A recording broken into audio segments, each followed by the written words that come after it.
খাবো। সাথে সাথেই শান্ত একটা টঙের সামনে বাইক থামিয়ে নেমে সেদিকে গেল। খাবো বলায় বুঝে গেছে আহানা কি খাবে। চা এনে দিয়ে আহানা গম্ভীর ভাব দেখে তার মায়া হলো। হেসে শান্ত বলল, আরে ববির সাথে দুদিন কথা বলে আমার শখ মেরে গেছে। তোমার কি মনে হয় আমি আরেকটা মেয়ের সাথে লাইন মারবো? ইম্পসিবল। আমাকে বলছেন কেন? তোমাকে তো বলিনি, ওই যে একটা সিমেন্টের পিলার দেখছো, সেটার বলছে। আহানা আর কিছু বলল না। যাই বলে শান্ত কথা ঘুরিয়ে ছাড়ে, কথা মাটিতে পড়তে দেয় না। বাসায় এসে আহানা দেখলো তার বাসার সামনে দুইটা মেয়ে দাঁড়িয়ে তারেক রহমানের সাথে কথা বলছে। আহানা সেখানে যেতে তারেক রহমান আহানার দিকে চেয়ে মেয়েগুলোকে যেতে বলল। মেয়েগুলো আহানার বাসার ভিতর চলে গেল। কি ব্যাপার আঙ্কেল, ওরা কারা?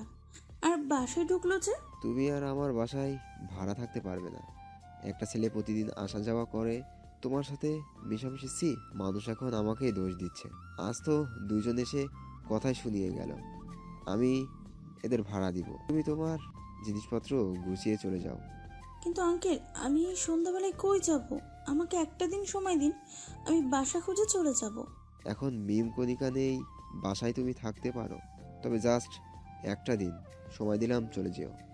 আহানা বাসায় ঢুকে চুপ করে বিছানায় বসে রইল। বাসা খোঁজাতে তো সহজ না। কি করব, কোথায় যাব?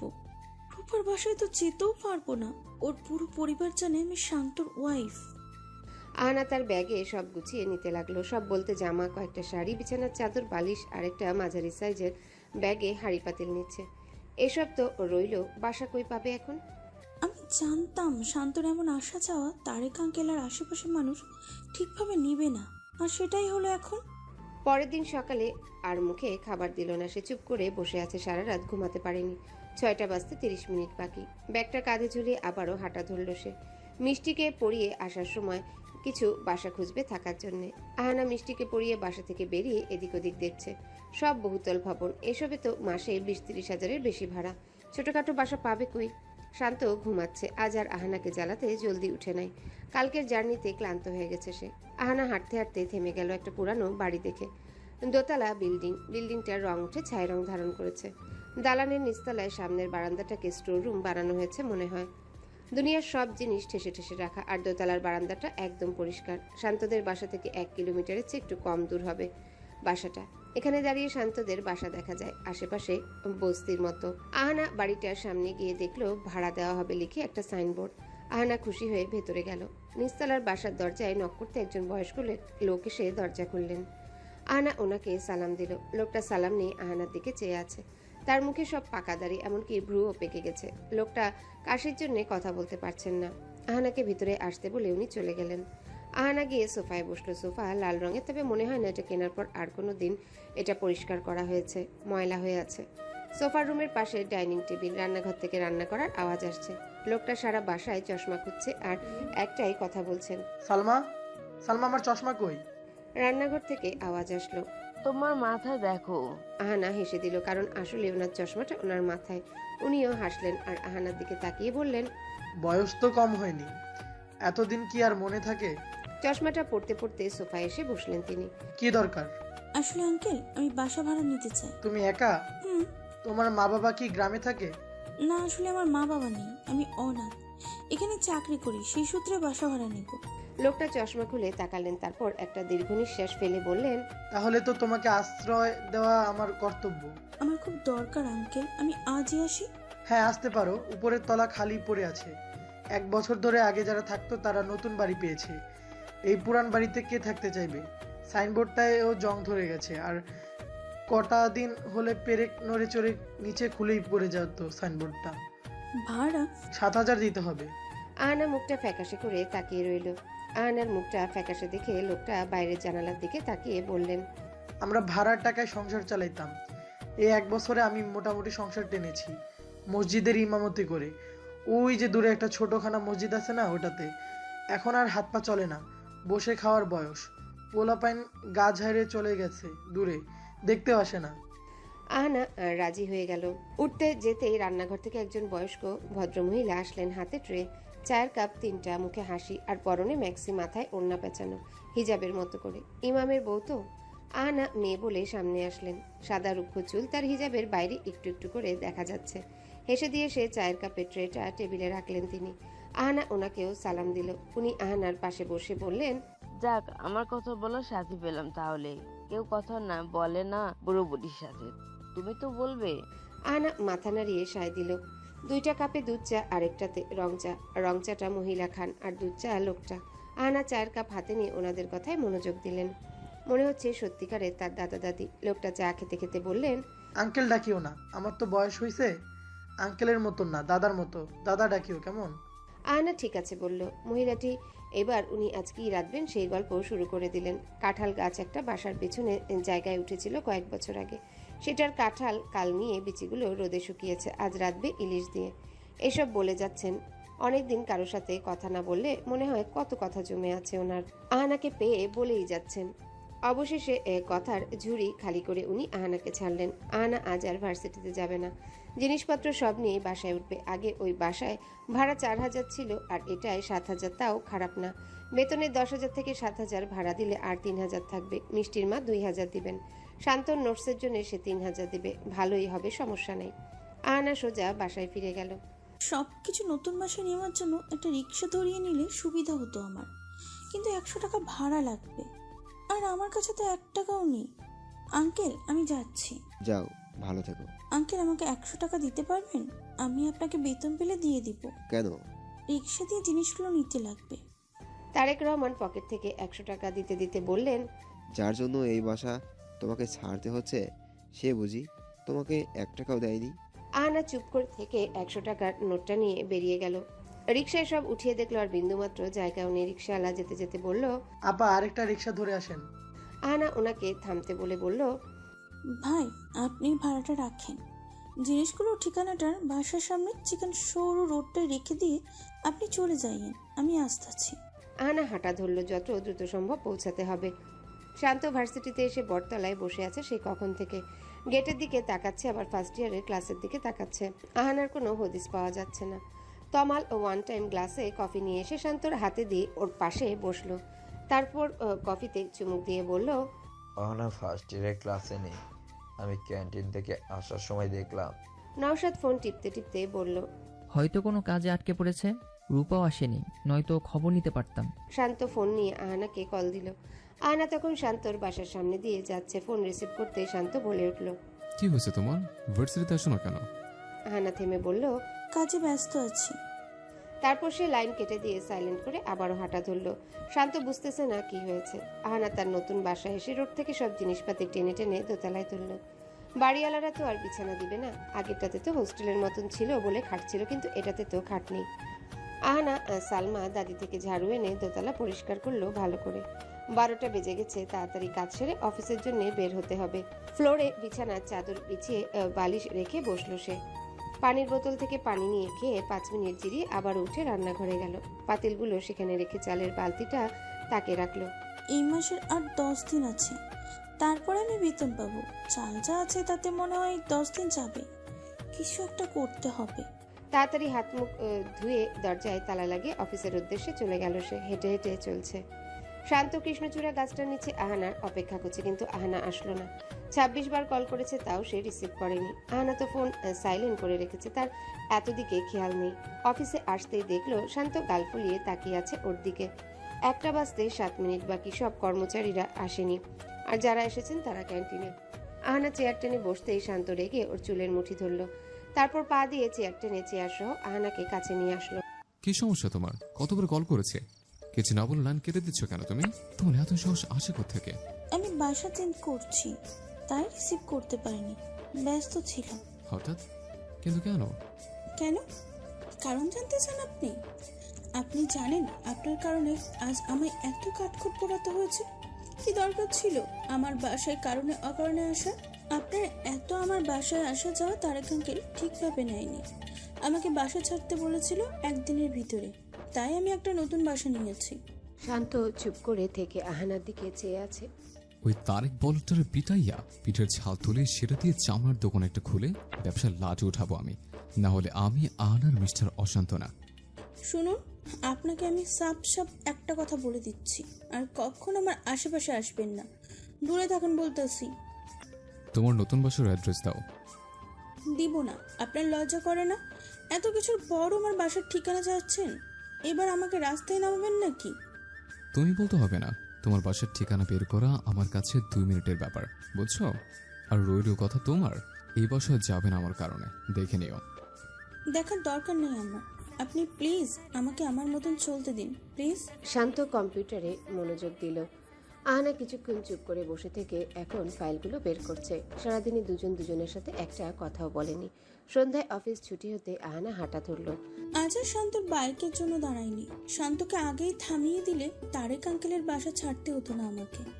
শান্ত বাইক নিয়ে এসে দেখলো আহানা অনেক দূর চলে গেছে, তা ওকে দেখা যাচ্ছে কারণ ফাঁকা রোড বলে।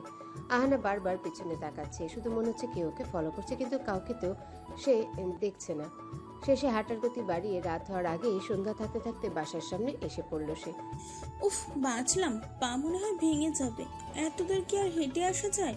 বাসায় দরজার তালা খুলে ভেতরে পা রাখতেই গলা শুকিয়ে গেল আহানার। পুরো রুম অন্ধকার, একা একটা বাসা, ভয় লাগবারই কথা। কাপা কাপা হাতে লাইটের সুইচ টিপ দিয়ে বাতি জ্বালালো সে। নিচে বিছানার চাদরটার উপর ব্যাগ রেখে রান্নাঘরের দিকে গেল আহানা। চাল ধোয়ার জন্য নিতেই দরজায় কে যেন নক করলো। কলিং বেল নেই, যারা আসবে তারা দরজায় টোকা দিবে। আহানা রান্নাঘর থেকে বেরিয়ে গিয়ে দরজা খুললো। একটা ছোট্ট বাচ্চা মেয়ে দাঁড়িয়ে আছে। সে আহানার দিকে চেয়ে হেসে দিয়ে বলল, নানুমণি তোমাকে ডাকে। তুমি কে? আমি আলী আহমেদ। এই যে পাশের বাসায় আছে না নীল রঙের টিনের বাড়ি, ওটাতেই আমি থাকি। আমি আমার আম্মু আর আব্বু, আমার ছোট ভাই, আর তার পাশে যে সবুজ রঙের টিনের ঘরটা আছে ওটাতে আমার চাচু আর চাচি, আমার চাচাতো বোন থাকে। আর তার পাশে যে ছাই রঙের টিনের ঘর আছে না ওটাতে আমার দাদা দাদি থাকে। আর আমার চাচাতো বোনের নাম তিন্নি, আর আমার ভাইয়ের নাম অমি। আমার মায়ের নাম সাইমা খাতুন, বাবার নাম তারিক আহমেদ। আমি ক্লাস 2তে পড়ি। আর ওকে ওকে ওকে, বুঝছি সব। আসো, ভিতরে আসো। না নানুমণি বলছে আমাকে নিয়ে যেতে, আর আমি এখন থেকে তোমার খানা পিনা পিয়ন। ডাক পিয়ন শুনেছি, খানা পিনাই পিয়ন শুনি নাই কোনোদিন। মানে নানুমণি তো তোমাকে খেতে ডাকলে আমাকেও দিয়ে ডাকবে। ও আচ্ছা, চলো। আহানা নিস্তালে সে মেয়েটার সাথে ভেতরে গেল বাসার। সালমা বেগম ডাইনিং এ খাবার সাজাচ্ছেন। আহানার দিকে চেয়ে মুচকি হেসে বলে, প্রথম দিন তো, তাই তোমাকে আর রাতে দিব না, আমি খাওয়াবো। তা দুপুরবেলা কই ছিলে? আমি আলীকে দিয়ে ডাকাইছি, তুমি নাকি ছিলে না? দাদি, আমি অফিসে ছিলাম। ও, অফিসে খেয়েছো? তো আচ্ছা, কথা না বাড়িয়ে এখন খেতে বসো। দাদি, আমি রান্না করে খেতে পারবো। কি দরকার ছিল এত কষ্ট করার? আরে বোকা মেয়ে, এইসব তোমাকে ভাবতে হবে না, আসো বসো। আহানা চেয়ার টেনে বসলো। অলি টিভি চালু করে মোটু পাতলু দেখছে আর খিলখিল করে হাসছে। আমার পায়ের ব্যথার জন্য সিঁড়ি বেয়ে উপরে উঠতে পারি না, তাই আল্লিকে দিয়ে তোমাকে ডাকালাম। ও তো অনেকক্ষণ ওর 14 গোষ্ঠীর পরিচয় তোমাকে দিয়ে দিছে নিশ্চয়। আহানা হেসে বলল, হুম। শান্ত বারান্দায় দাঁড়িয়ে সিগারেট মুখে দিল, তারপর গ্রিলে হেলান দিয়ে দাঁড়িয়ে আহানার নতুন বাসার দিকে চেয়ে রইল। আহানা ম্যাডাম, বললাম না আমার কাছে 2 মিনিটের ব্যাপার আপনার নতুন বাসার ঠিকানা বের করার। আর তোমার নতুন বাসা তো একদম আমার পাশেই। ডেইলি জানানোটা ধরন এবার জোস হবে। তোমার বাসার বারান্দা না দেখা গেলেও রান্নাঘরটা দেখা যায়। স্পষ্ট না, তবে হালকা পাতলা দেখা যায়। শান্ত হেসে পকেট থেকে দূরবীন বের করলো আর বলল, এটা দিয়েই তোমাকে স্পষ্ট দেখা যাবে ম্যাডাম আহানা। মজা হবে, শুধু মজা। কি রে, কিসের মজা হবে? তোর বিয়ে তো, তাই। জবের কি খবর? প্রেগনেন্ট বউরে কতদিন বাপের বাড়ি রাখবে? আরে ধুর, রূপাও তো প্রেগনেন্ট না, বাট একটা বাসাও তো নিতে হবে। রিয়াজ, সূর্য, তুই সব দামড়া ছেলে, তোদের মাঝে তো এখানে সে আনকমফোর্টেবল ফিল করবে। হ্যাঁ, সেটা অবশ্যই। আচ্ছা, এক কাজ করলেই হয়, তোদের বাসা তো গ্রামে, সেখানে নিয়ে যা। রূপা আমাকে কাঁচা গিলে খাবে, ওর গ্রাম ভালো লাগে না। বাপরে বাপ, এখন থেকে বউকে ভয় পাস তুই? তুই পাস না? তোরে তো প্রথম দিনই চর মাইরা দিছিল। ওর আনাকে আমার বউ নাকি নাকি হবু? কিছুই না। তাহলে ওর সাথে মিলাস কেন? তোরে কার সাথে মিলাবো? যেখানে তাকাই তোদের দুজনকে একসাথে দেখি। তবে প্রেমপ্রীতি করস না, এটা ঠিক, বাট সারাদিন শুধু ঝগড়াই করস। এলিনার বেবি ছিল, ওদের সাথে মিলাই নেই, কারণ ওদের প্রতি তোর কোনো দিনও ইন্টারেস্ট ছিলই না। বাট আহানার প্রতি তোর ইন্টারেস্টের অভাবই হয় না। তো এখন কি একসাথে দেখছিস আমাকে আর আহানাকে? না, তবে তোর হাতে দূরবীন কেন? অফিস ভার্সিটি ছেড়ে এখন কি ডিটেকটিভ হয়েছিস নাকি? আরে না, ওই যে ইমামের বাড়ি আছে না, তো ওইখানে কি ফলো করবি তুই যে দূরবীন আনতে হলো? উনি তো ওনার বউরে নিয়ে একাই থাকেন। না একা না, দোতলা ভাড়া দিয়েছে। আহানাকে ছেড়ে আবার আরেকটা ধরছস তাই না? বিশ্বাস কর ভাই, যত মেয়ে লাইফে আনস না কেন, আহানার মতো পার্টনার তুই পাবি না। সে তোকে মেরে আবার মলম লাগিয়ে দেওয়ার মতো মেয়ে। আরে আমাকে বলতে তো দিবি, দোতলা আহানা ভাড়া নিছে। হোয়াট? তোদের দূরত্ব কি কম ছিল যে এবার এত কাছে চলে আসলি? আমি শেষ, সামবডি সেভ মি। এবার ঝগড়ার আকার টাইটানিকের চোখ বিরাট আকার ধারণ করবে। চুপ, যা এখান থেকে বেয়াদব। শান্ত দূরবীন দিয়ে আহানা রান্নাঘরের দিকে তাকালো। জানালা বন্ধ, ঘুমাতে গেছে মনে হয়। আহানা তার রুমে এসে দরজা লাগিয়ে নিচে শুয়ে পড়েছে। পিঠে ব্যথা করছে, ফ্লোরে শোয়ার অভ্যাস নেই। বেতনটা কবে পাবে, কত কিছু কেনা বাকি। দুশো খাট, আলমারি, অনেক কষ্টে এপাশ ওপাশ করে ঘুমিয়ে গেল সে। সকাল সকাল উঠে নামাজ সেরে বসে রইল। 2 কদম হাঁটলেই মিষ্টিদের বাসা। আগে তো কত দূর থেকে হেঁটে আসতে হতো। আসলে আল্লাহ যা করে ভালোর জন্য করে। আহানা ওড়নাটা পরে ব্যাগ নিয়ে বের হলো। শান্তদের বাসার সামনে এসে থেমে গেল সে। মুখ তুলে উপরে তাকিয়ে দেখলো শান্ত সিগারেট খাচ্ছে আর ওর দিকে চেয়ে আছে এক দৃষ্টিতে। আল্লাহ জানে আমাকে ওই দিক থেকে আসার সময় দেখেছে কিনা। আহানা ভয়ে ভয়ে লিফটে উঠলো। লিফট থেকে বেরিয়ে বড় একটা দম নিয়ে হাঁটা ধরেছে সে। শান্ত ওর বাসার দরজার পাশে দেয়ালে হেলান দিয়ে দাঁড়িয়ে চেয়ে আছে ওর দিকে। আহানা না তাকিয়ে মিষ্টিদের বাসার কলিং বেলে চাপ দিতে যাওয়ার আগে শান্ত এক টান দিয়ে ওকে নিজের কাছে নিয়ে আসলো। দাঁতে দাঁত চেপে বলল, আমার দিকে তাকলে কি হয় তোমার? বললাম না দূরে থাকুন। আপনার কারণে এই কদিন ধরে কত কষ্ট করতেছি আমি, আর কত কষ্ট দিবেন? বাকি রাখছেন কিছু? আমি চাই তুমি আমার আশেপাশে থাকো। আমি তোমাকে কি? আপনার আশেপাশে কেন থাকবো আমি? আহানা শান্তর বুকে হাত দিয়ে ওকে সরাতে যেতেই শান্ত আরো খিচিয়ে চেপে ধরলো ওকে। তুমি আমার সাথে এমন করতে পারো না আহানা। আর আপনি পারেন? আপনার কারণে একবার এক ঝামেলায় পড়তে হয় আমাকে। আপনি প্লিজ আমার থেকে দূরে থাকুন। নিন আপনার নোটস। আহানা শান্তর হাত ছাড়িয়ে চলে গেল। শান্তর মেজাজ বিগড়ে আছে। সোফা থেকে উঠে জ্যাকেটটা নিয়ে সোজা গেল তারেক রহমানের বাসার দিকে। ওগো শুনছো? কি? দেখো না এরা কারা। তারেক রহমান দরজার সামনে গিয়ে ভয়ে চোখ বড় করে 1 মিনিট চেয়ে রইলেন। দরজার ওপাশে 10-12টা ছেলে দাঁত কেলিয়ে চেয়ে আছে। আর সবার পিছনে পকেটে হাত ঢুকিয়ে দাঁড়িয়ে থাকা একজনকে দেখা যাচ্ছে, আর সে হলো শান্ত। শান্ত চুইংগাম চিবাতে চিবাতে কাছে এসে তারেক রহমানের গাল টিপে বলল, কি ব্যাপার গোলমোলো আঙ্কেল? আপনাকে তো আমি ভালো মনে করেছিলাম, কিন্তু আপনি এটা কি করলেন? আপনি আনাকে বাসা থেকে বের করেই দিলেন। আপনার এত বড় সাহস! আমার কি ভয় লাগে না? লোকে কি বললো না বললো তা ধরে আপনি আনাকে বের করে দিলেন। আমাকে আর আনাকে এক বিছানা দেখেছেন, নাকি আনার সাথে আপনার অন্য কোনো শত্রুতামি আছে? আনাকে আমি অফিস থেকে বাসায় বাইকে করে পৌঁছায় দিই বলে আপনার এত চলে? আনাকে তো আমি মানবতার খাতিরে হেল্প করছি, আর আপনি কিনা মানবাধিকার লঙ্ঘন করে দিচ্ছেন। হেসে দিয়ে বাসার ভিতর ঢুকে সোফায় বসে শান্ত বলল, ঋষাদ, তুই টিভি ভাঙবি, আর অর্ক তুই ডাইনিং ভাঙবি, আর বাকিরা বাসার অন্য সব ভাঙো, আর আমি তারেক আঙ্কেলের হাতটি ভাঙবো। ফতুয়া দিয়ে ঘাম মুছে তারেক রহমান বললেন, আমি পুলিশে ফোন দিব? তোমরা এসব কি বলতেছো? আরে দেন দেন, আমরাও বলবো আপনি আপনার ভাড়াটিয়াদের অত্যাচার করে বের করে দেন টাকার লোভে। তাদের টাকার জন্য কথা শোনান, ব্যাস এই 2 লাইনেই আপনার জেলে থাকা হয়ে যাবে। আমি এখন পুলিশে ফোন করতেছি। শান্ত টিভি অন করে টম এন্ড জেরি দেখছে। পুলিশের গাড়ির আওয়াজ শোনা যাচ্ছে। তারেক রহমান দাঁত কেলিয়ে শান্তর দিকে তাকালো। শান্ত দাঁত কেলিয়ে ছেলেগুলোর দিকে তাকালো। ছেলেগুলো পকেট থেকে ভাঁজ করা বড় কাগজ বের করে ভাঁজ খুলে নিল। কাগজে লেখা ভাড়াটিয়ার অধিকার দিতেই হবে, দিতেই হবে। তারপর কাগজ উপরে তুলে সবাই বলা শুরু করলো, মানি না, মানবো না, নারী অত্যাচার মানবো না, মানি না, মানবো না, ভাড়াটিয়াদের অত্যাচার মানবো না। ওদের মুহূর্তে এমন বদল দেখে তারেক রহমানের চোখ কপালে উঠে গেছে। আসলো মারধর করতে, আর এখন কিনা আন্দোলন শুরু করেছে। পুলিশ এসে বললেন, ওই কারা আপনার বাসার জিনিসপত্র ভাঙতে এসেছে?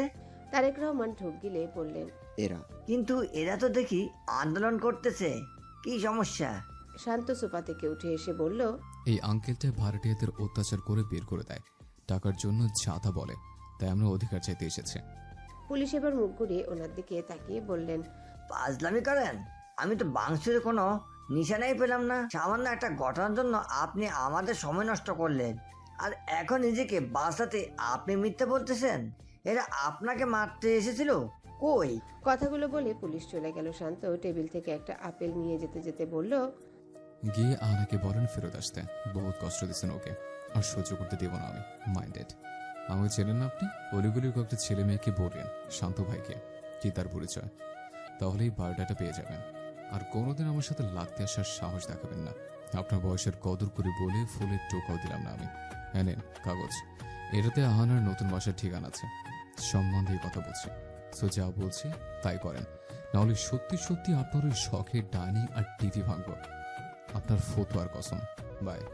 সবাই বাইকে বসে চলে গেল। বাইক 10টার মতন হইচই লেগে গেছে পুরো কলোনিতে। তারেক রহমানের কলিজা এখনো কাঁপছে। ফতুয়া পাল্টে একটা পাঞ্জাবি পরে বউকে নিয়ে বের হলেন আহানার বাসার দিকে। আহানা ভাত বসিয়ে দিয়ে হাঁড়ি পাতিল সব এক এক করে তাকের উপর সাজিয়ে রাখছে। দরজায় নখ হতেই ওড়না পড়তে পড়তে গেল সে দরজা খুলতে।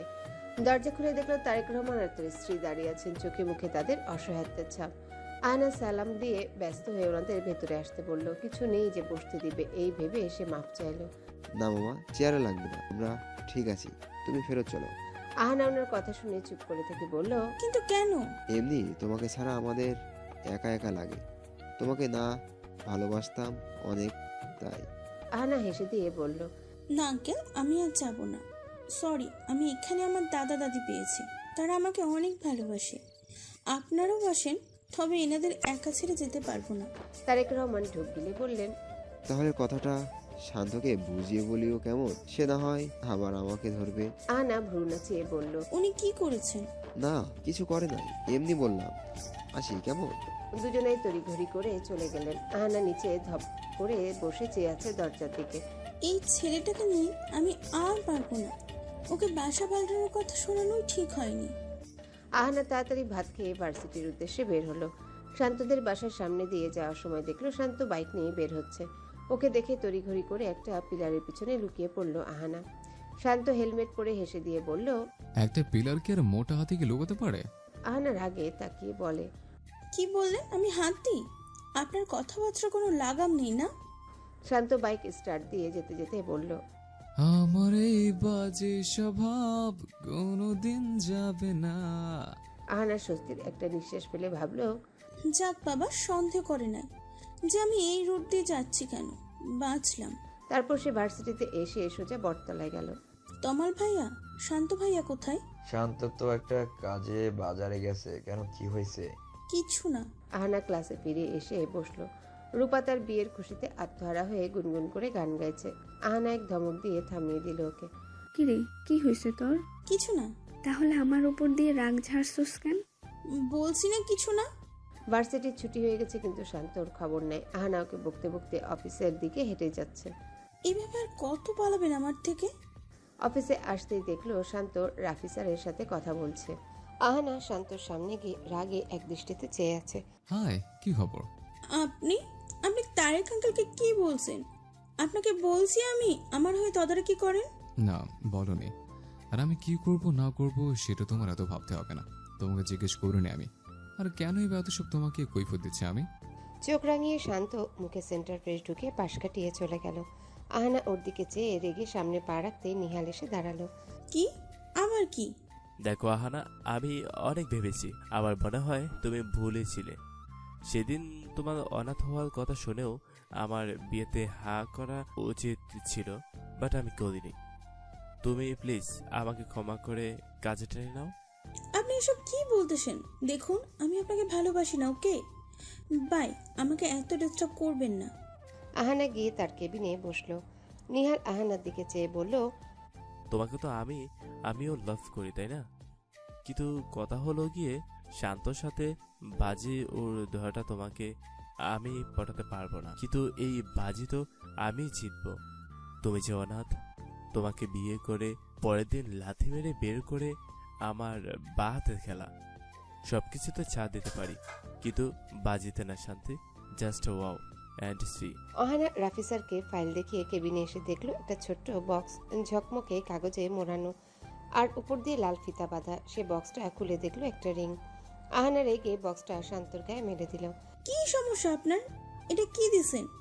মজা করারও একটা লিমিট থাকে। মানে আমি কেন দিতে যাব? আজব। আপনি দেননি? এটা আমি দিয়েছি আহানা। নিহাল কাছে এসে আহানার হাত ধরে টেনে নিজের দিকে ফিরিয়ে বলল, উইল ইউ ম্যারি মি? শান্তর চোখ লাল টুকটুকে হয়ে গেছে, বসা থেকে দাঁড়িয়ে গেছে সে। আহানা হাত ছাড়াতে নিতে নিহাল আরো শক্ত করে ধরে আকুতি মিনতি করতে লাগলো। নিহাল ছাড়ুন, আমার লাগতেছে। শান্ত এক ধাক্কা দিয়ে নিহালকে সরিয়ে দিল। ও বলছে না ওর লাগছে, কথা কানে জানা তোর? মাইন্ড ইউর ল্যাঙ্গুয়েজ শান্ত। You just shut up. আহানার গায়ে একটা টোকা দিবি তো তোর হাত ভেঙে তোর মাথায় হ্যান্ডক্রাউন বানিয়ে সাজিয়ে দেবো। নিহাল শার্টের কলার ঠিক করে চলে গেল। আহানা চুপ করে চেয়ারে গিয়ে বসেছে। শান্ত ঢকঢক করে পানি খেয়েই যাচ্ছে। তারপর সিগারেট একটা ধরিয়ে নিচের দিকে গেল। বাইরে দাঁড়িয়ে অফিসের দিকে চেয়ে দেখছে আর সিগারেটে টান দিচ্ছে। নিহাল কোথা থেকে এসে শান্তর সিগারেটটা নিয়ে নিল। তারপর হেসে দিয়ে বলল, এত কষ্ট এইটুকুতেই? আহারে, সামনে তো আরো কত কিছু দেখতে হবে তোমার। আমি যখন আহানাকে বিয়ে করে নিয়ে যাব, তোমার সামনে রোমান্স করব। চুপ, এসব করার যোগ্যতা তোমার নাই। তাই তো আমি আহানাকে বিয়ে করে সেটা প্রুভ করে দেব। শান্ত, আমার সাথে বাজি ধরতেই আসিও না। আমি বাজিঘর, তুমি আমার ওভার অ্যাক্টিং দিয়ে থাকো। আমি আহানাকে বিয়ে করে হানিমুনে চলে যাব ততদিনে। শান্ত নিহালের কলার টেনে বলল, আমি তোর ছাড়বো না, আহানা থেকে দূরে থাকবি। Got it? কথাটা বলেই শান্ত চলে গেল। আজ বিকালেই সব কাজ শেষ করে আহানা বাসায় ফিরেছে। শান্ত যে কি হলো, আমার সাথে একটা কথাও বলেনি সে। বাসায় ফিরে সিঁড়ি বেয়ে উঠতে যেতে দাদি ডাক দিলেন। আহানা সবে একটা সিঁড়িতে পা রেখেছে, নিচে নেমে সেদিকে গেল দাদির ডাকে। দাদি মুচকি এসে আহানার হাত ধরে ভেতরে নিয়ে আসলেন। সোফায় দাদা আর কে যেন বসে আছে। আহানার বুকের ভেতর কেমন যেন করছে। না, এটা হতে পারে না, এটা শান্ত হতে পারে না। শান্ত যেন টের না পায়, সেই জন্যই তো আমি অন্য রোড দিয়ে এসেছি। তাহলে ও এখানে কেন আসবে? কিন্তু না, এটাই শান্ত। আহানা ঢোক গিলে তাকিয়ে আছে ওর দিকে, আর সে দাদার সাথে দাবা খেলায় মগ্ন। এমনভাবে ওর সাথে কথা বলছে যেন দূর দূরান্তের সম্পর্ক তাদের। কিরে চিনছস তো ওরে? আহানা থতমত খেয়ে বলল, চিনি। তুই আমাদের শান্তকে চিনিস? আগে বলবি না, তাহলেই তো হতো। আপনি এখানে কেন? শান্ত ও দাবায় চাল দিয়ে আহানার দিকে চেয়ে মুচকি এসে বলল, এই প্রশ্ন তো আমার করা উচিত। তুমি এখানে কেন? কারণ তোমার আগে আমি ওনাদের চিনি। আহানা ভ্রু কুচকে বলল, দাদি আমি আসি। আরে থাক থাক, এত লজ্জা পাওয়ার কি আছে? চা খাওয়ার জন্য ডাকছি তোরে। লজ্জা? কিসের লজ্জা? হইছে, না জানার ভান করতে হবে না, আমরা সব জানি। আহানা মনে মনে ভাবছে, এরা কি জানে বেয়াদবটা কি বলেছে এদের? দাদি হেসে দিয়ে রান্নাঘরের দিকে চলে গেলেন। দাদা চাল দিতে দিতে বলল, শান্ত আমার নাতির মতো, এমন কোনো দিন বাকি নেই ও আমার খবর নেয় না। বড্ড ভালো ছেলে। কেমন ভালো সেটা আমার থেকে ভালো কেউ জানে না। চা না খেয়ে আহানা বাসা থেকে বেরিয়ে দোতলার দিকে গেল। দরজা লাগাতে যেতেই শান্ত হাত দিয়ে দরজা ধরে ফেলে ভিতরে ঢুকে গেল। এই, আপনি এখানে কি করেন? এখন কি আমাকে এই বাসায় থেকেও বের করে দিবেন? কি সমস্যা আপনার? জান বলতেছি। এটা আমারও বাসা। বললে হলো আর কি, বের হন বলতেছি। আমি চিৎকার করব। দাদা, দাদি। শান্ত আহানার মুখ চেপে ধরে দেয়ালের সাথে লাগিয়ে ধরল। শোনো, একটা কথা বলি, মন দিয়ে শুনবা, ওকে? না। তাহলে কামড়ে দিব। চুপচাপ আমার কথা শোনো। আমি এই বাসাও আমার বাসা বানিয়ে নেব। কালকের জন্য তৈরি থেকো, ওকে? কথাগুলো বলেই শান্ত মুচকি হেসে চলে গেল। আহানা থ হয়ে ওর চলে যাওয়া দেখছে। এটা কি বলে গেল শান্ত? কালকের জন্য তৈরি থাকবো মানে? আমাকে কি এই বাসা থেকেও তাড়াবে নাকি? আজব তো। আর কি বললো, ওনার বাসা বানাবে? নিজের বাপের এত বড় ফ্ল্যাট রেখে কিনা এবার আমার এই বাসায় থাকবে? থাকাচ্ছি আমি। কাল খবর করে দিব আমাকে এই বাসা থেকে বের করতে চাইলে। আহানা ঠাস করে দরজা লাগিয়ে পেছন ফিরে তাকাতেই দেখলো দুটো প্যাকেট ফ্লোরে। আহানা গিয়ে প্যাকেটগুলো হাতে নিয়ে ভাবলো, এগুলো কে রাখলো? আমি তো দরজা নক করে গেছিলাম, তাহলে চাবি পেল কই? আহানা প্যাকেটটা খুলে হনহনিয়ে নিচতলায় আসলো। দাদি গাছে পানি দিচ্ছেন আর সূরা ফাতিহা পড়ছেন। আহানা গিয়ে বলল, দাদি, আমি যাওয়ার পর কি কেউ আমার বাসায় এসেছিল? সূরা পড়া শেষ করে উনি বললেন, হ্যাঁ, একটাই মেয়ে, নাম রূপা। বলল তোমার বান্ধবী। আমি বাড়তি চাবি দিতাম না, কিন্তু সে বলল যে তোমাকে সারপ্রাইজ দিতে চাই, আর বলল প্যাকেটটা রেখেই চলে যাবে। তাই চাবি দিলাম। আলীকেও সাথে দিছিলাম, কারণ আবার কি না কি করে আমি বিশ্বাস করতে পারতেছিলাম না। আলী বলল শুধু ব্যাগ রেখেই চলে এসেছে। ও, আহানা দোতলায় উঠতে উঠতে ভাবলো, রূপা আমাকে সারপ্রাইজ দিতে চেয়েছিল, তাহলে এখনো কল করেনি কেন? ভাবতে ভাবতে আহানা প্যাকেট খুলে দেখলো একটা লাল শাড়ি, সুতোর শাড়ি, নীল ব্লাউজ। লাল শাড়ির সাথে নীল ব্লাউজ কেন? রূপা কি গাঁজা খাইয়া শপিং করেছে নাকি? আরেকটা প্যাকেট একটা হালকা পাতলা গলার হার, কানের দুল, টিকলি আর এক মুঠো চুড়ি। রূপা এসব কেন কিনলো? আর চয়েস এত সুন্দর। রূপার চয়েস তো এত ভালো না। আমার কেন জানি মনে হচ্ছে শান্ত কিনেছে এসব। আহানা ফোন নিয়ে সোজা রূপাকে কল করলো। রূপা গন্ডারের মতো ঘুমাচ্ছে। পড়ে পড়ে ফোন বাজতেই লাফ দিয়ে উঠে রিসিভ করে আহানা কিছু বলার আগেই বলল, ওই প্যাকেটের সব আমি কিনছি। তোকে তো এখনো জিজ্ঞাসাই করিনি। তাহলে? না, তুই হয়তো ভাববি অন্য কেউ দিছে, কিন্তু না, আমি দিয়েছি। সত্যি বিশ্বাস কর, সত্যি, আমার পিগি ব্যাংকের কসম। হয়েছে, চুপ কর। বিশ্বাস করছি, কিন্তু একটা কথা, লাল শাড়ির সাথে নীল ব্লাউজ দিচ্ছিস কেন? মদ আবার খেয়েছিস? ওটাতে শাড়ি ছিল। কি? তুই কি বললি? না মানে ওটাতে নীল ব্লাউজ ছিল, আমি তো লাল কিনেছিলাম, ওরা ভুলে নীল দিয়ে দিছে। ও আচ্ছা, থ্যাংক ইউ সো মাচ। রূপা ততক্ষণে লাইন কেটে 2 গ্লাস পানি খেয়ে শান্তকে কল করছে। হ্যাঁ রূপা, বলো। ভাইয়া, ওই প্যাকেটে শাড়ি ছিল, আমাকে বলেননি কেন? আর একটুর জন্য ধরা খাইতাম আমি। আনার সাথে আমি মিথ্যা বলতে পারি না, তাই বলেই তোমাকে দায়িত্ব দিয়েছিলাম। Sorry for that. মনে ছিল না শাড়ির কথা, তোমাকে যে বলিনি। আহানা প্যাকেটগুলো রেখে চুপচাপ রান্নাঘরে গেল। ভাত বসিয়ে ভাবলো, রূপা কি সত্যি এগুলো কিনেছে? আচ্ছা, কাল টেস্ট করব কে কিনেছে। পরের দিন আহানা মিষ্টিকে পড়িয়ে শান্তর বাসার দিকে তাকাতে তাকাতে চলে যাচ্ছে। কি ব্যাপার? এই শান্তর কি হলো? আমাকে জ্বালাতে আসলো না। আজ শুক্রবার বলে ভার্সিটি নেই। মিষ্টিকে পড়িয়ে আহানা বাসায় ফিরে বাসার সব কাজ সেরে ভাত বসাতে যেতেই দরজায় নক হলো। অলির কথা শোনা যাচ্ছে। আহানা গিয়ে দরজা খুলতেই অলি বলল, আজ রান্না করতে হবে না, দাদির বাসায় দাওয়াত। হঠাৎ কেন? সেটা তো জানি না। আহানা গিয়ে চালের বাটি থেকে চাল বালতিতে ঢেলে ছাদে গেল। আজ সকাল থেকে এত বাতাস, আহানার ভালোই লাগছে। প্রথম সে বাসার ছাদে এসেছে। অলি একটা দড়ি নিয়ে এসে বলল তার সাথে দড়ি লাফ খেলতে। আহানা মানা করেছে, কিন্তু সে শুনছে না। আহানা বলল সে বেশি লাফাতে পারে না, কম লাফ দিবে। তাতেই অলি রাজি হলো। অলি 50 বার লাফ দিয়ে এবার আহানার হাতে দড়িটা দিল। আহানা দড়ি নিয়ে 3-4 বার লাফ মারতেই দেখলো দূরের ছাদে কাউকে দেখা যাচ্ছে। এটা তো শান্ত, এতক্ষণ এদিকেই চেয়েছিল। আহানা থেমে গিয়ে ওড়না ঠিক করতে যেতেই শান্ত আরেকদিকে মুখ করে চলে গেল। হ্যাঁ, ঢং দেখায় আমাকে। আরে আমি তো ভুলেই গেছিলাম, আমাকে বলেছে না আজ এই বাড়ি থেকে তাড়াবে। আমিও যাব না। হ্যাঁ। আহানা শাড়িটা পরে গলার সেটটা চুড়ি টিকলিও পরে নিল। আয়নায় নিজেকে দেখে নিয়ে বাসা থেকে বেরিয়ে পড়ল অফিসের উদ্দেশ্যে। শান্ত যদি মুচকি হাসে, এর মানে দাঁড়াবে সে দিচ্ছে এগুলো। ওর মুখের দিকে খেয়াল রাখতে হবে। অফিসে পা রাখতে আহানা দেখলো শান্ত ফোনে কথা বলছে। আহানার দিকে একবার তাকিয়ে কম্পিউটারে একটা ফাইল কমপ্লিট করায় ব্যস্ত হয়ে গেল। আহানা ভ্রু কুচকেলে ভাবলো, কি ব্যাপার, কোনো রিয়াকশন নেই কেন ওনার? আজীব তো।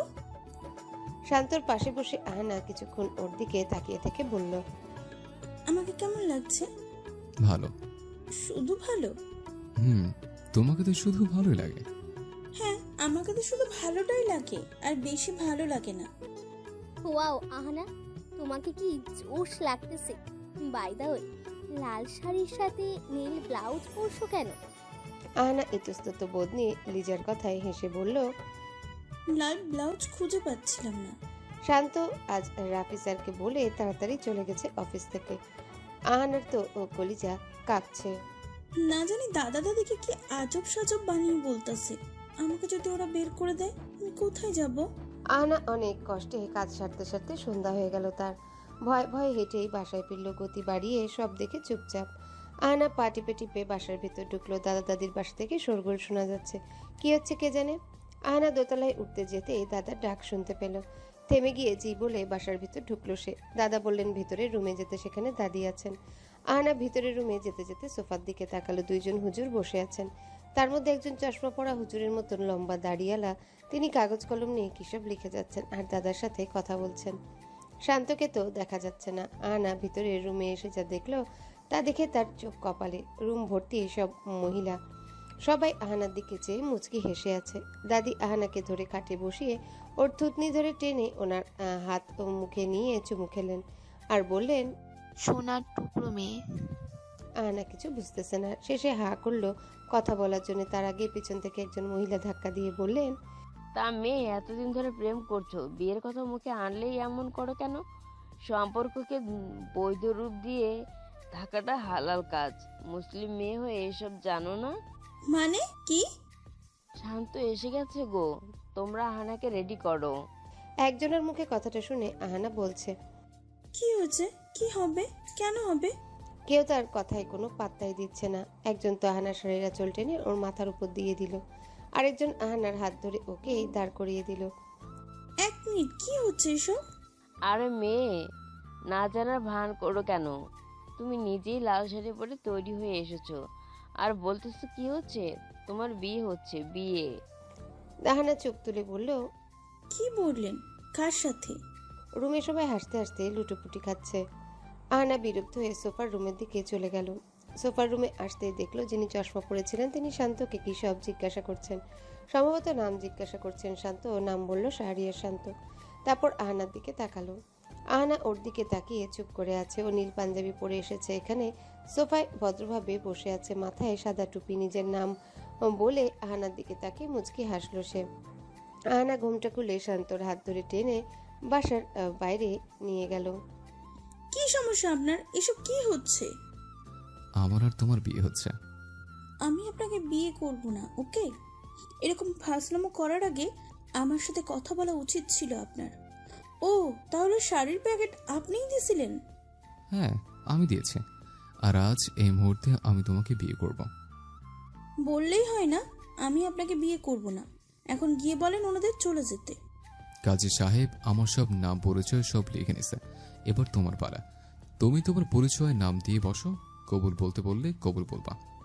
সম্ভব না, আমি এই বিয়ে কিছুতেই করব না। বলা নেই কওয়া নেই, আপনি এত বড় একটা ডিসিশন আমাকে না জানিয়ে নিয়ে নিলেন। শোনো, নিয়াল তোমাকে নিয়ে গেমস খেলতেছে, বাজি ধরেছে, সে তোমাকে বিয়ে করবে। আমি চাই না তুমি ওর বাজির শিকার হও। ও, নিশ্চয় আপনিও বাজি ধরেছেন। শান্ত রেগে আহানার দু কাঁধ ধরে টেনে কাছে নিয়ে এসে বলল, বিয়েতে কবুল বলবা। This is my order. নাকে কিভাবে হাতে পরিণত করতে হয় তা আমার জানা আছে। আমি কবুল বলবো না। কি করবেন? মারবেন?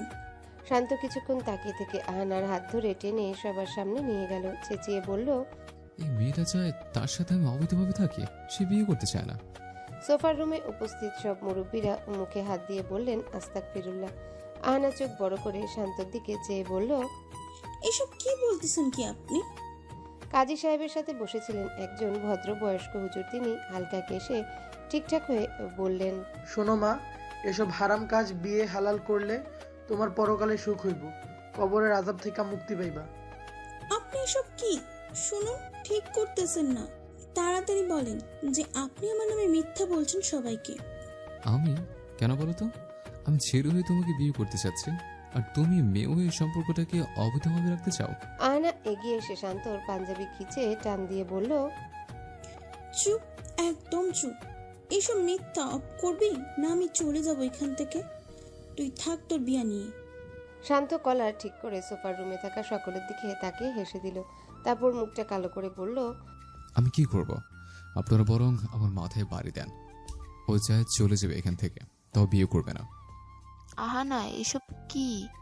তুমি মুসলিম মেয়ে হয়ে এসব কি আনাপ সানাপ বলতাছো? তাড়াতাড়ি শান্তর পাশে বসে যাও। কথাটা বলে দাদি পর্দার আড়াল থেকে চলে গেলেন। আয়না হন্ড নিয়ে বেরিয়ে দোতলার দিকে চলে গেল। আপনার 10 মিনিট বসুন, আমি ওকে নিয়ে আসছি। শান্ত পিছু পিছু গেল। আয়না বেডরুমের এক কোনায় বসে চুপ করে আছে। রুম অন্ধকারাচ্ছন্ন। শান্ত লাইট জ্বালালো না। আহানার হাতে চুরির ঝুনঝুন আওয়াজ আসছে। সেটার আওয়াজ উপলব্ধি করেই শান্ত হেঁটে সেই কোনায় এসে বসলো আহানার পাশে। তারপর কিছুক্ষণ চুপ করে থেকে বলল, সরি। আমাকে বোঝার চেষ্টা করো না আহানা। নেহাল আমাকে চ্যালেঞ্জ করেছে, সে তোমাকে বিয়ে করবে।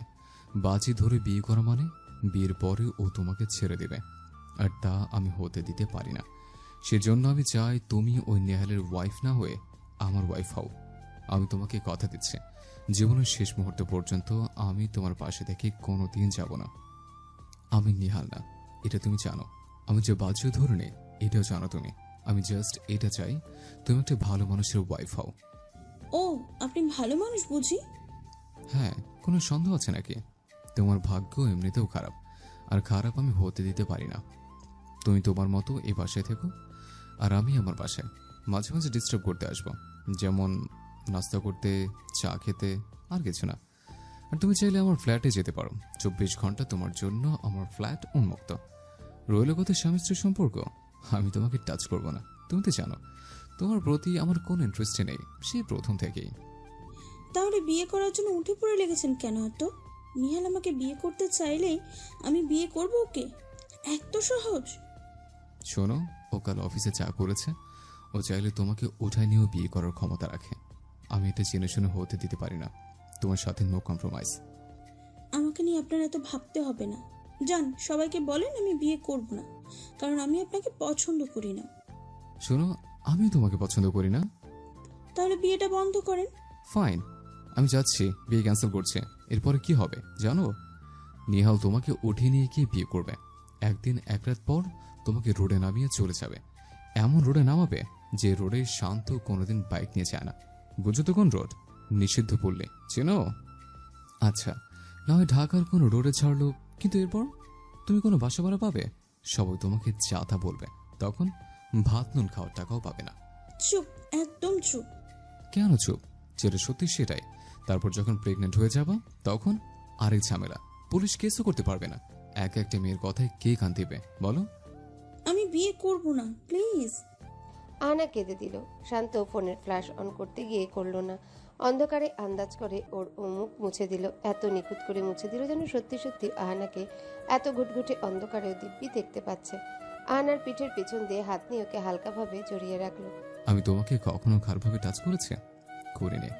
আমি তোমায় সম্মান করি, তোমার ফিলিংসের দাম আছে আমার কাছে। যাই হোক, শোনো মেয়ে, তুমি এখন এই বিয়ে না করলে আমি বলবো তোমার পেটে বাবু আছে, তাও আমার 3 মাসের। আহনা শান্তর হাত খামচে বলল চুপ করতে। আপনি আমাকে ব্ল্যাকমেল করতেছেন? এতক্ষণ ধরে এই বুঝেছি আমি তোমাকে? 1 মিনিট। আহনা উঠে গিয়ে লাইট জ্বালালো রুমের। তারপর একটা খাতা একটা কলম নিয়ে ফ্লোরে বসে গেল। 5 মিনিট ধরে কি সব লিখলো। তারপর শান্তকে দেখিয়ে বলল সই করে দিতে। শান্ত ভ্রু কুচকে তাকিয়ে দেখলো লেখা আছে, আমি শাহরিয়ার শান্ত, আজ আগস্ট 6 তারিখ 2020 সাল। আহানা ইয়াসমিনকে বিয়ে করছি। এরপর থেকে আমি ওর লাইফে দখল দিব না, স্বামীর অধিকার ফলাবো না, ওকে স্বাধীনভাবে চলাফেরা করতে দিব। এই বিয়ে শুধু নামেই বিয়ে হবে। সাইন। শান্ত মুচকি এসে সাইন করে দিল। আহানা কাগজটা কোমরে গুজে নিয়ে নিচতলার দিকে হেঁটে চলল। অন্ধকারে তাড়াহুড়ো করতে গিয়ে বেসামাল হয়ে সিঁড়ি থেকে পড়েই যাচ্ছিল সে। শান্ত সাথে সাথে ধরে ফেলল ওকে। ছাড়ুন, ঢং করতে হবে না। না, ছাড়বো না। ছাড়লে আমার বউ পড়ে গিয়ে কোমর ভাঙবে, বরং শক্ত করে ধরবো। আহানা ধাক্কা দিয়ে সরিয়ে চলে গেল। শান্ত পিছন পিছন আসছে, সবাই ওদের মুখের দিকে চেয়ে বসে আছে। শেষে আহানা মাথা নাড়িয়ে সায় দিল। তারপর শান্ত গিয়ে দাদার পাশে বসলো, আর আহানা একটু দূরে একটা চেয়ারে বসলো। কাজী সাহেব কাগজ কলম নিয়ে সব লিখে ভ্রু কুচকে বললেন, কিন্তু মা, তোমার মা বাবার নাম, তাদের নাম তো জানা হলো না। আহানা চুপ করে থেকে বলতে যাবে তার আগে শান্ত উত্তরটা দিতে চাইলো। সে বলল, কাজী সাহেব, ওর মা বাবা নেই। কে ছিল সে জানে না, সুতরাং তাদের নাম বলা সম্ভব না। তবে ওকে আশ্রমের ম্যানেজার সালেহা বেগম এবং তার স্বামী সালাউদ্দিনের মেয়ে হিসেবে স্কুল কলেজের সার্টিফিকেটে পরিচয় দেওয়া হয়েছে। ওকে কি দত্তক নেওয়া হয়েছিল? না, ওনারা আহানাকে দত্তক নেননি। আমার মায়ের রিকোয়েস্টে আহানার স্কুল কলেজের সকল কার্যকলাপে তাদের নাম তারা লিখে দিয়েছে। আহানার ঠাই আশ্রমে হয়েছিল। ওনারা নামে পিতামাতা ছিলেন। আর এখন সালেহা বেগম জীবিত নেই, আর ওনার স্বামীও জীবিত নেই। আচ্ছা, বুঝলাম, ঠিক আছে। আমি ওনাদের নাম লিখতেছি মৃত, আর ওনাদের অবর্তমানে আমি ওর বাবা হয়ে দায়িত্ব পালন করবো আজকে। আহানার চোখ থেকে পানি গড়িয়ে ওর হাতের উপর পড়ল। তার এই অশ্রু কেউ না দেখলেও শান্ত ও ঠিকই দেখেছে, এবং সে জানে আহানা কেন কাঁদছে।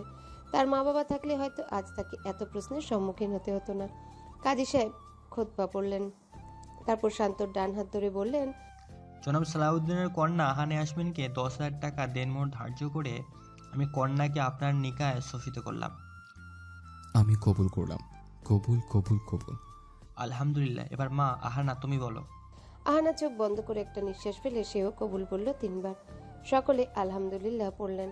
শান্ত দেনমোহর শোধ করলো, আরো বেশি দেনমোহর রাখতো, কিন্তু তার কাছে এখন এত টাকা নেই। বাবাকে বললে 1000টা প্রশ্ন করতেন উনি। সবাই মিষ্টি মুখ করে চলে যাচ্ছে। শান্ত সোফার এক কোণে বসে বারবার ভেতরের রুমের দিকে তাকাচ্ছে। নীল রঙের পর্দার ওপারে আহানা বসে আছে। তাকে দেখা যাচ্ছে না। শান্তর মনে হচ্ছে সে তার কাছের একটা জিনিসকে আজীবনের জন্য নিজের করে নিয়েছে। এইভাবেই ভালো লাগা কাজ করছে হুট করে। আহানা থ হয়ে বসে আছে। এতদিন ভাবতাম কেউ বিয়ে করবে না আমাকে, আর আজ সেই ছেলেটা আমাকে বিয়ে করলো, যাকে আমি দেখতে পারি না, যাকে চড় মেরেছিলাম। সেই চড় নিয়েই গল্পটা শুরু হয়েছিল, আর আজ বিয়েতেও পরিণত হয়েছে। এভাবে আজ এই দিনে আমার বিয়ে হবে জীবনেও ভাবিনি আমি। কোথা থেকে কি হয়ে গেল, না আমি ওনাকে ভালোবাসি না উনি আমাকে ভালোবাসেন। বিয়েটা হচ্ছে নামেই, এই সেই বিয়ে যেটাতে ভালোবাসার কোনো চিহ্নই রইবে না। আহানা মাথায় হাত দিয়ে উঠে দাঁড়ালো। ভালো লাগতেছে না কিছুই। চুপচাপ বেরিয়ে সবার সামনে নিয়ে দোতলার দিকে চলে গেল সে। শান্ত নওশাদের সাথে কথা বলতে বলতে বাসা থেকে বেরিয়ে চলে যাচ্ছিল। হঠাৎ থেমে পেছনে ফিরে তাকালো। আহানা বারান্দা থেকে লুকিয়ে পড়েছে ততক্ষণে। শান্তর প্রতি একটা অধিকার কাজ করছে আজ, কিন্তু না। শান্ত আহানাকে না দেখলেও ল্যাম্পপোস্টের আলোয় বারান্দার কোনায় ওর শাড়ির খানিকটা দেখতে পাচ্ছে সে। শান্ত হেসে দিয়ে চলে গেল বাড়ির দিকে। দুজনেরই আজ বিয়ে হয়েছে, বৈধ বিয়ে, তাও দুজন দুই বাড়িতে। পৃথিবীতে ওরাই হয়তো এমন কাপল যারা বিয়ের পর দুজনে দুই বাড়িতে থাকবে। এক রুমে, কেউ সোফায় কেউ বিছানায় হলেও এক কথা ছিল, কিন্তু এটা যে আলাদা বাড়িতে। আহানা মুগ্ধ হয়ে শাড়িটা পাল্টাচ্ছে, আর তখনই মনে পড়লো চুলায় চা বসিয়েছে সে। দৌড়ে গিয়ে চুলা বন্ধ করে চা নামাচ্ছে সে, তখনই ফোনটা বেজে উঠল। শান্তর ফোন। 10 মিনিট হলো গিয়েছে, আবার ফোন করছে কেন? আহানা চা ঢেলে ফোন হাতে নিয়ে রিসিভ করে কানে লাগাতে ওপাশ থেকে শান্ত বলল, রান্নাঘরে এমন বেশি আসার কারণ কি? কেউ যদি দেখে ফেলে? যাও ভিতর গিয়ে ঠিক হয়ে আসো। আহানার চোখ কপালে। তাড়াতাড়ি জানলা থেকে সরে রান্নাঘরে চিপায় গিয়ে দাঁড়ালো। ধুকধুক করছে বুকের ভেতর। বড়সড় শ্বাস নিতে নিতে বলল, আপনি এসব কি দেখেন? নতুন বিয়ে করে বউকে একে ফেলে এসেছে, একটু তো খবর না আমার দায়িত্ব। পরে দেখলাম তোমার রান্না করে বাতি চলে, দূরবীন হাতে নিয়ে দেখলাম এই কাণ্ড। আপনি একটা বেয়াদব। চা বানাচ্ছ? না মানে হ্যাঁ, 1 কাপ বানাইছি, শুধু আমি খাবো সেটা। আমি তোমার থেকে ভাগ নিব না, ওকে? আমার হাতেও কফির মগ। আঁচল ঠিক করে জানলায় আসো। আহানা আঁচল ঠিক করে জানালার সামনে দাঁড়িয়ে চোখ ছোট করে দেখার চেষ্টা করছে। শান্তকে লাল পিঁপড়ার সমান দেখা যাচ্ছে। চলো একসাথে চা আর কফি খাই। আহানা তাকের উপর উঠে জানালার সাথে লেগে বসলো গুটিসুটি দিয়ে। আহানা তাকালেও শান্তকে স্পষ্ট দেখতে পাচ্ছে না, তবে যতদূর বোঝা যায় শান্তর গ্রিলে হেলান দিয়ে দাঁড়িয়ে আছে। আর শান্ত আহানাকে ঠিক করে দেখতে পাচ্ছে, কারণ ওর হাতে দূরবীন। আহানা কানে ফোন ধরে চা খাচ্ছে। চা খেয়ে জিরিয়ে ডিনার করে নেবা, আমি এখানে খেয়ে নেব। আপনি কাউকে বলবেন না যে আমাদের বিয়ে হয়েছে। নিহালকে বলবো ওর জন্য এত সব করা? রূপা নওশাদ কেউ যেন না জানে। জানবে না। বাই দ্য ওয়ে, শাড়িটাতে তোমাকে বেশ মানিয়েছে। নীল ব্লাউজ কি জন্য দিলেন সেটাই তো বুঝলাম না। আমার নীল পাঞ্জাবি, তাই মিলতে হবে তো। দুটোই লাল কিংবা নীল কেনা যেত না? আমার সাথে নওশাদ ছিল, ও ঠিক সন্দেহ করত, তাই এমন করছে। ও ঠিক আছে, বাই বাই। আহানা ফোন রেখে শাড়ি চেঞ্জ করে আসলো। দাদি অলিকে দিয়ে খাবার পাঠিয়েছে, শান্তর জন্য পাঠিয়েছে। উনি তো আর জানেন না শান্ত চলে গেছে। আহানা কিছুক্ষণ ভাবনা চিন্তা করে ফোন নিয়ে শান্তকে কল দিল। বারান্দায় দাঁড়িয়ে শান্ত সিগারেট খাচ্ছে, ফোন টেবিলের উপর সাইলেন্ট করে রাখা। আহানা ওকে কখনো কল করে না বলে ওর জানা ছিল না আজই আহানা ফোন দিতে পারে। আহানা রান্নাঘরে জানালায় এসে হাত নাড়াচ্ছে, শান্ত দেখছেও না। সে নিচের দিকে রোডের দিকে তাকিয়ে মন দিল লাগিয়ে সিগারেট খেয়ে যাচ্ছে। শেষে সিগারেটটা শেষ দিয়ে রুমে আসার সময় আহানার বাসার রান্নাঘরের দিকে একবার তাকালো, তাকিয়ে থেমে গেল। আহানা হাত নাড়িয়ে যাচ্ছে, আগামাথা কিছুই বুঝতেছে না সে। পরে ফোন খুঁজে দেখলো 2টা মিস কল। কল ব্যাক করতে আহানা এক বালতি গালি ছুঁড়ে মারলো। বেয়াদব, অসভ্য, এত কল করি চোখে পড়ে না? বারান্দায় দাঁড়িয়ে কি করেন? এলিনা নাকি বেবিকে দেখেন? আর জীবনেও কল দেব না আপনাকে। আমার ঠেকা পড়ে নেই আপনাকে কল করার। দাদি আপনার জন্য খাবার পাঠিয়েছে, তাই কল করছি, এসে খেয়ে যান, নাহলে দাদিকে কি জবাব দিব আমি? বাপরে, কানের পর্দা ফুট হয়ে গেছে আমার। আসতেছি, দাঁড়াও। এমন ভাবে বলতেছে যেন 200 বার কল দিছে। আহানা গিয়ে দরজা খুলে দাঁড়িয়ে রইল। শান্তর আসার খবর নাই। শেষে নিজেই খেতে বসে পড়ল। আসার পর থেকে চা ছাড়া কিছু খায়নি। খিদায় মনে হয় অজ্ঞান হয়ে যাবে। এক লোকমা মুখে দিতেই শান্ত এসে হাজির। ও মা, নতুন বউ হয়ে স্বামীর আগে খেয়ে নিলে? 1 মিনিট, আমার খিদে লাগছিল।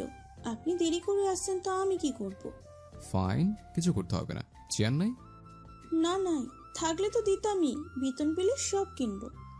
খাওয়া শেষ, আমি চাই ঘুমিয়ে পড়ো তুমি। আহানা দরজা লাগাতে যেতেই শান্ত হাত ধরে আটকালো। কি আবার? তোমার একা বাসায় ভয় করে না? না করে না, যান এখন। করে বলিও কেমন? যান বলতেছি। আরে আমি তো থাকবো না, আমি অলিকে বলবো তোমার সাথে এসে ঘুমোতে। শোনো মেয়ে, তোমার প্রতি আমার একটু ইন্টারেস্ট নেই। ওকে? ইন্টারেস্ট নেই তো এখন এখানে কি করতেছেন? বেরোন বলতেছি, অসভ্য লোক একটা। মুখের উপর দরজা লাগিয়ে দিল আহানা। দরজা দিয়ে হেসে দিল। শান্ত দরজার ওপার থেকে হেসে দিল। হাসতে হাসতে বাসা থেকে নামতে গিয়ে দেখলো দাদা কুলি করছে বাইরে দাঁড়িয়ে। ইস, কি ঝামেলা, এবার বাড়ি ফিরবো কি করে? ধুর।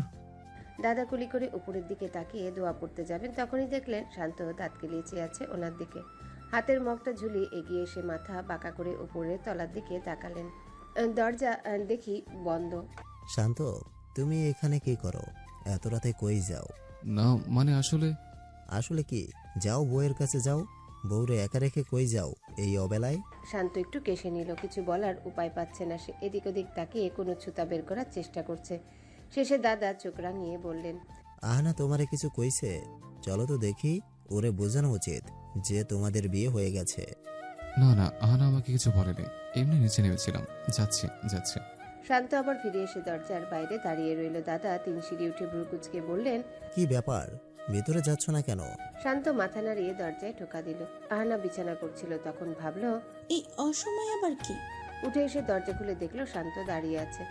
এ কি আপনি এখানে আবার? চুপ। আহানা কিছু বলতে যাবে তার আগে শান্ত ভিতরে ঢুকে দরজা লাগিয়ে দিল। এই এসব কি? হ্যাঁ, আপনি কিন্তু কাগজে সই করেছেন, আমাকে টাচ করতে পারবেন না। আমার কাছে কাগজটা আছে, দাঁড়ান দেখাচ্ছি। দেখাতে হবে না, দাদা দাঁড়িয়ে পাহারা দিচ্ছে, বাধ্য হয়ে আসছে। তোমার সাথে এক রুমে থাকার কোনো ইচ্ছে নেই আমার। তো কতক্ষণ এমন থাকবেন? খবরদার, আমি আপনাকে আমার সাথে আমার বাসায় 1 রাতও কাটাতে দিব না। দিও না, আমি থাকবো না। দাদা চলে গেলে আমিও চলে যাব। শান্ত বারান্দায় দাঁড়িয়ে উকি দিচ্ছে আর আহানা তার বিছানার উপর বসে চুপ করে চেয়ে আছে শান্তর দিকে। শান্ত ফিরে এসে ধপ করে ফ্লোরে বসে গেল। কি হয়েছে? গেছে দাদা? জি না, উল্টো দাদিকে নিয়ে বাসার সামনে চেয়ারে বসে চা খাচ্ছে। কি? তুমি টেনশন নিও না, রাত 1টা বাজলেও আমি চলে যাব। এর ভিতরে নওশাদ ফোন দিছে। এখন কি বলবে ওরে? হ্যালো নওশাদ। হারামি, তুই কই? ডিনার করবি না? না করছে, আমি তমলের বাসায় একটা কাজে আসছি, তোরা ডিনার করে নে। ও, তাড়াতাড়ি ফিরিস তাহলে। ঠিক আছে। শান্ত ফোন পকেটে ঢুকিয়ে দেখলো আহানা ওর দিকে চেয়ে আছে। কি এমন করে চেয়েছো কেন? কাগজের শর্ত বদলানোর কোনো ইঙ্গিত দিচ্ছ নাকি? চুপ, এমনি তাকাইছি। কাগজের শর্ত আমি দিছি, আমি কেন বদলাবো? আপনার দিকে কি তাকাতেও পারবো না? পারো, সব পারো। এখন তো তুমি আমার পাতার বউ থেকে রিয়েল বৈধ বউ হয়ে গেছো। আহানা গুটিসুটি মেরে রুমের এক কোনায় ফ্লোরে বসে আছে। শান্ত সিগারেট ধরাতে ধরাতে বলল, এখানে শো, আমি যে দিনমহরে টাকা দিছি সেটা দিয়ে একটা ভালো খাট কিনবা, না পারলে আমি কিনে দেব।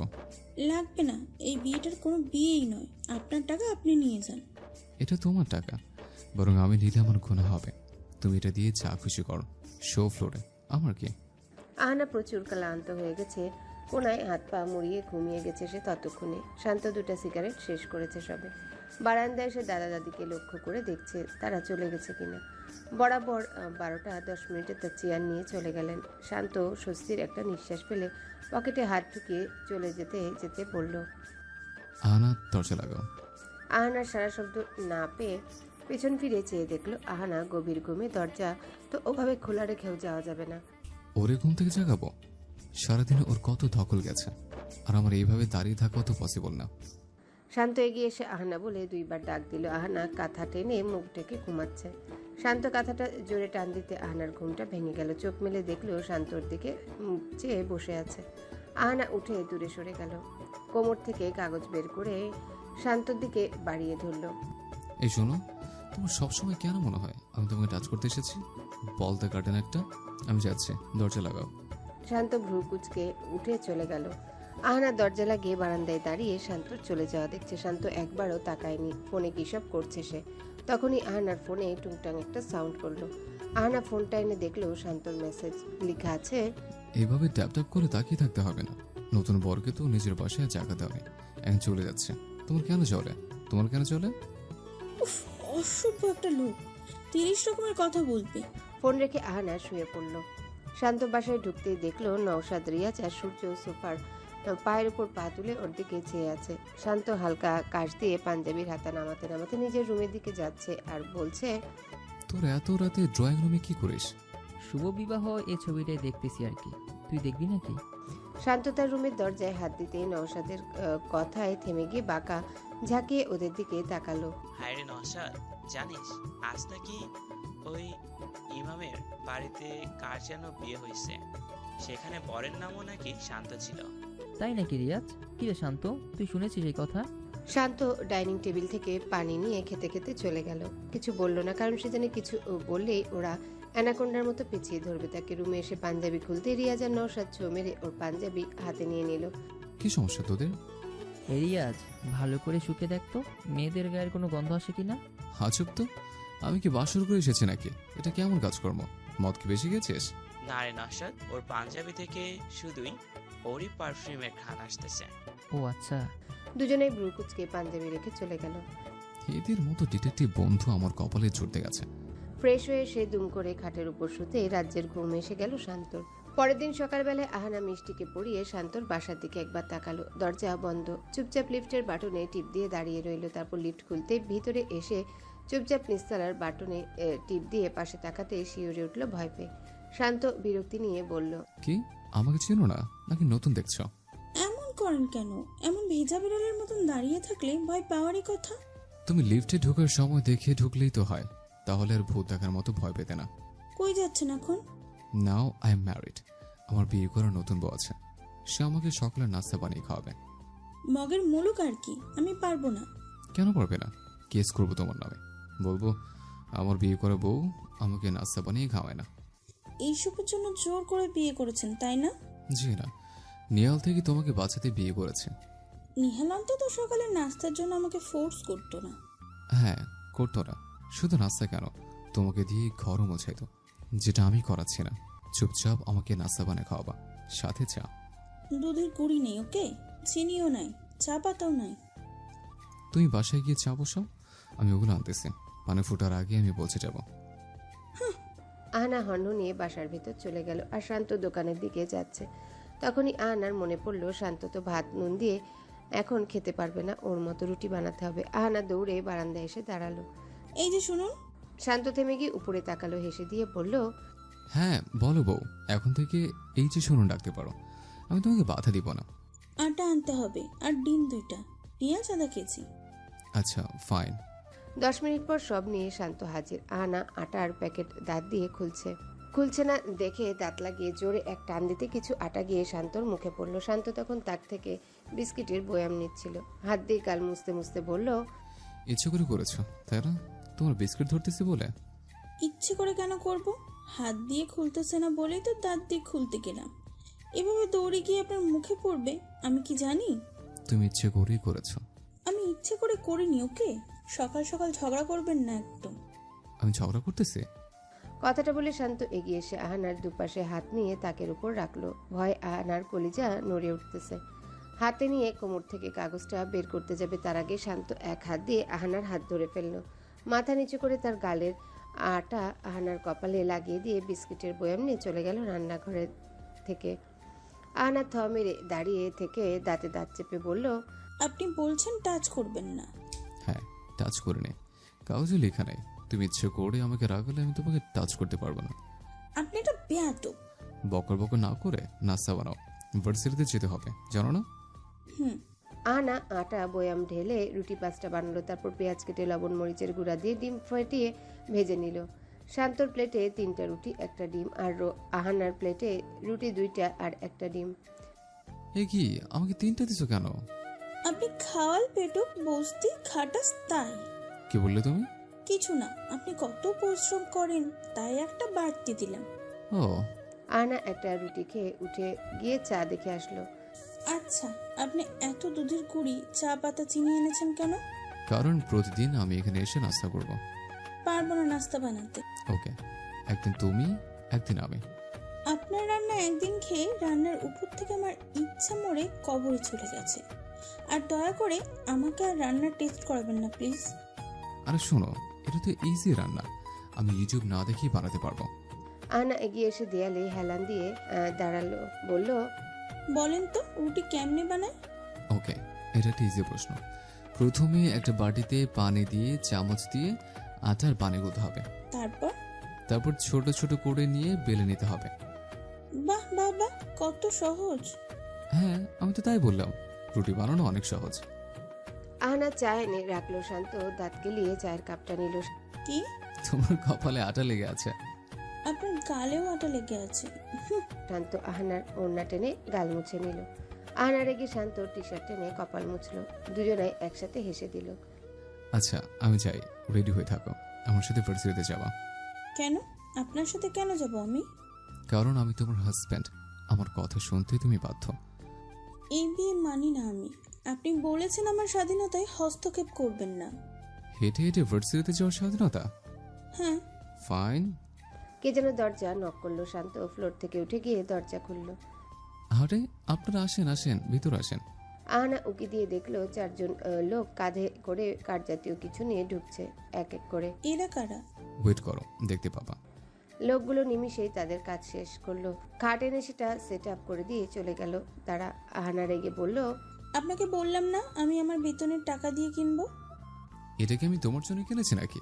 আমি যে মাঝে মাঝে আসি, ফ্লোরে বসতে আমার কষ্ট হয়, তাই বেড আনাইছে। চেয়ার আনলেই হতো, বেডের দরকার ছিল না।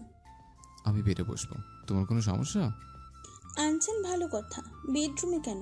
সোফা রুমে রাখলেই হতো। যেহেতু আপনি আসলে বেডে বসবেন। না, হতো না, সোফা রুমে সোফা থাকবে। আমার বেতনের টাকায় সোফা কেনা সম্ভব হবে না কোনোদিন। আমার বেতনে তো হবে। এটা আমার বাসা। এটা আমারও বাসা। চুপ থাকো তুমি, ইদানিং বেশি কথা বলছো। ইয়া বড় একটা খাটা নিয়েছে শান্ত, টাকা খরচ করতে পিছু পা হয় না। আমি 1 টাকার জন্য যুদ্ধ করি আর উনি 1000 টাকা হারিয়ে ফেললেও চিন্তা করেন না। আকাশ পাতাল তফাৎ আমাদের। এর মাঝে আমরা স্বামী স্ত্রীও হয়ে গেলাম। হোয়াট এ ভাগ্য। রেডি হয়ে বাসা থেকে বেরিয়ে হাঁটা ধরল সে। পথে দেখা হয়ে গেল শান্তর সাথে। শান্ত দাঁত কেলিয়ে বাইক স্টার্ট দিচ্ছে আর আহনার দিকে তাকিয়ে হাসছে। আহনা ওকে না দেখার ভান করে পাশ দিয়ে চলে যাচ্ছে। কেউ চাইলে বাই করতে পারে, সিট কিন্তু খালি। আহনা মুখ বাঁকিয়ে চলে গেল। ভার্সিটিতে আহনার আগেই শান্ত এসে পড়লো। এসে বটতলায় গিয়ে বসলো। আহনা গেট দিয়ে ঢুকার সময় দেখলো এলিনা দৌড়ে শান্তর দিকে যাচ্ছে। আহনা তাকিয়ে থেকে দেখতে লাগলো এলিনা কি করে। এলিনা দৌড়ে এসে শান্তকে শক্ত করে জড়িয়ে বলল। আহনার বুকটা সাথে সাথে কেঁপে উঠলো। ভেতরটা হুট করে খুব জ্বলছে। না জানা এক ব্যথায় আহনার হাত কেঁপে উঠলো। শান্ত এলিনাকে ছাড়িয়ে আহনার দিকে তাকাতেই আহনা চলে গেল ক্লাসের দিকে। শান্ত, জানো আমি কি করেছি? কি? আমি বাবাকে তোমার কথা বলছি। বাবা বলেছে তুমি ভালো জব পেলে আমাদের বিয়ে পাক্কা করে দেবে। এখন গিয়ে ক্যান্সেল করে দাও। কেন, কি সমস্যা? আমি তোমাকে লাভ করি না আর বিয়ে করতে চাই না। এরপর থেকে জীবনে আর আমাকে এসব লাভ বিয়ে নিয়ে ধরবা না, প্লিজ। এলিনা চুপ করে থেকে আহনাদের ক্লাসের দিকে একবার তাকিয়ে চলে গেল। আহনা ক্লাসে বসে জানালা দিয়ে শান্তর দিকে চেয়ে আছে। শান্ত তমাল আর সূর্যর সাথে হাসি মজা করছে বটতলায় বসে। আহনা নিজের অজান্তেই মুচকি হেসে দিল ওর দিকে চেয়ে। জানিস আহনা, আজ নাকি এলিনা শান্ত ভাইয়াকে বিয়ের প্রপোজাল দিয়েছে। সে নাকি তার বাবাকে রাজিও করিয়েছে। কথাটা শুনে মুহূর্তেই আহনার মুখটা ফ্যাকাশে হয়ে গেল। রূপার দিকে তাকিয়ে বলল, তো উনি উত্তরে কি বলছেন? সেটা তো জানি না, বাট শুনলাম এলিনা নাকি খুশিতে আত্মহারা হয়ে গেছে। তার মানে নিশ্চয়ই শান্ত ভাইয়া রাজি হয়েছে। সবার বিয়ে হয়ে যাবে, তারপর তোরেও বিয়ে করায় দিব। রূপার কথায় কান্না দিয়ে আহনা ব্যাগ নিয়ে ক্লাস থেকে বেরিয়ে চলে গেল। কৃষ্ণচূড়া গাছটার নিচে বসে ফুল কুড়িয়ে সেগুলো ফেলছে, আবার কুড়াচ্ছে। কিছুক্ষণ পর সেগুলো রেখে মাটি থেকে কঙ্কর নিয়ে পানিতে ফেলতে লাগলো এক এক করে। কঙ্কর ফেলা বন্ধ করে ব্যাগ থেকে শান্ত সই করা কাগজটা নিয়ে তাকিয়ে থাকলো কিছুক্ষণ। তারপর ছুঁড়ে মারল দূরে। কাগজটা শান্তর পায়ের কাছে গিয়ে পড়ল। সে নিচ থেকে নিয়ে দেখলো এটা সেই কাগজ যেটাতে সে সই করেছিল। আর আহনা কাঁদছে কেন? শান্ত এগিয়ে আসতে গিয়েও আসলো না, দাঁড়িয়ে থাকলো। আহনা নিঃশব্দে কাঁদছে, শুধু চোখের পানি পড়ছে। কেন পড়ছে তা সে জানে না। খালি মনে হচ্ছে বুকের ভেতরটা পুড়ে যাচ্ছে কোনো এক আঘাতে। শান্ত ওর পাশে এসে বসলো। আহানা শান্তকে দেখে একটু সরে বসলো। হ্যালো বন্ধুরা, পরবর্তী পার্ট খুব তাড়াতাড়ি আসবে, তো সবাই অপেক্ষায় থাকো। আর চ্যানেলটি যারা এখনো সাবস্ক্রাইব করোনি তারা পরবর্তী পার্ট দেখার জন্য চ্যানেলটি সাবস্ক্রাইব করে রেখো। ধন্যবাদ সবাইকে, আমাদের সাথেই থেকো।